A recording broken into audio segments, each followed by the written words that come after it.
Bismillahirrahmanirrahim. Assalamualaikum warahmatullahi wabarakatuh. Alhamdulillahirrabbilalamin. Allahumma sholli ala sayyidina Muhammadin wa ala alihi washabihi ajmain, amma ba'du. Anak-anakku sekalian, berjumpa kembali dengan pembelajaran bahasa Indonesia.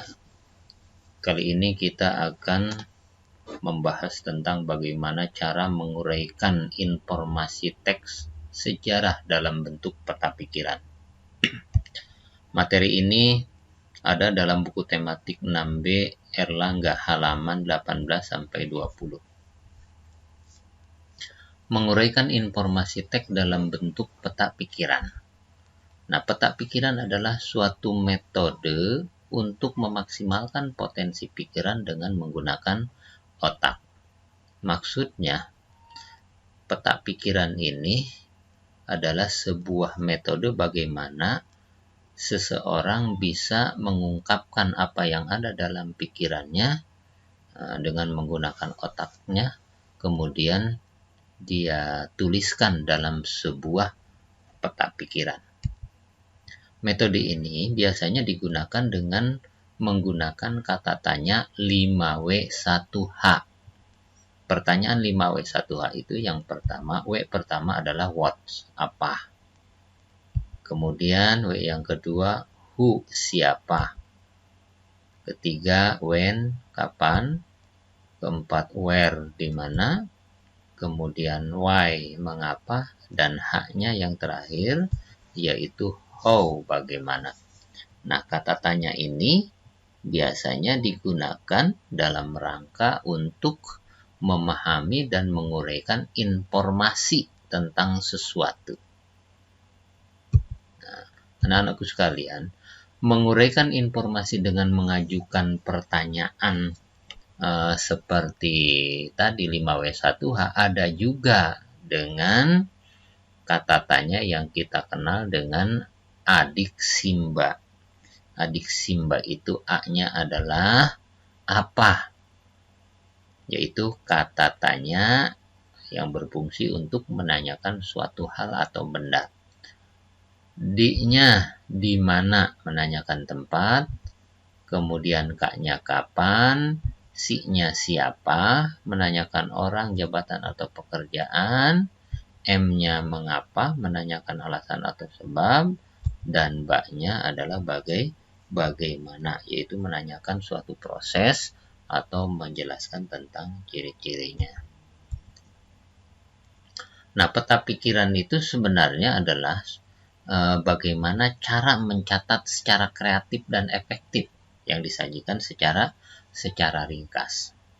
Pemahaman tentang sesuatu kemudian dicatat secara ringkas, itulah dengan menggunakan peta pikiran. Peta pikiran bisa disajikan dalam bentuk cabang seperti pohon. Contohnya, umpamanya kita akan menguraikan tentang W.R. Supratman. Maka teks tentang bacaan W.R. Supratman ini kita pahami, kemudian kita ajukan beberapa pertanyaan. Pertanyaan itu bisa diambil dari 5W1H atau adik simba. Nah, maka dengan pertanyaan itu kita akan memahami tentang W.R. Supratman. Yang pertama, di sini adik simba ya. Ada apa, di mana, kapan, siapa, mengapa, bagaimana, berkaitan dengan W.R. Supratman. Contoh, ini ada pertanyaan kapan. Kapan pertama kali lagu Indonesia diperdengarkan? Nah, itu berkaitan dengan W.R. Supratman. Berikutnya, nah, bagaimana sekarang cara menguraikan informasi dengan menggunakan peta pikiran? Yang pertama tentunya kita harus menentukan ide pokok. Kalau ide pokok sudah kita tentukan, maka ajukan pertanyaan berdasarkan ide pokok pada setiap paragraf.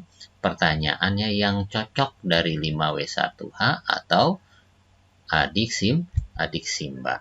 Setelah diajukan pertanyaan, Yang ketiga yaitu dengan menjawab pertanyaan yang tadi sudah dibuatkan. Dan yang keempat, menuliskan ke dalam sebuah bagan peta pikiran.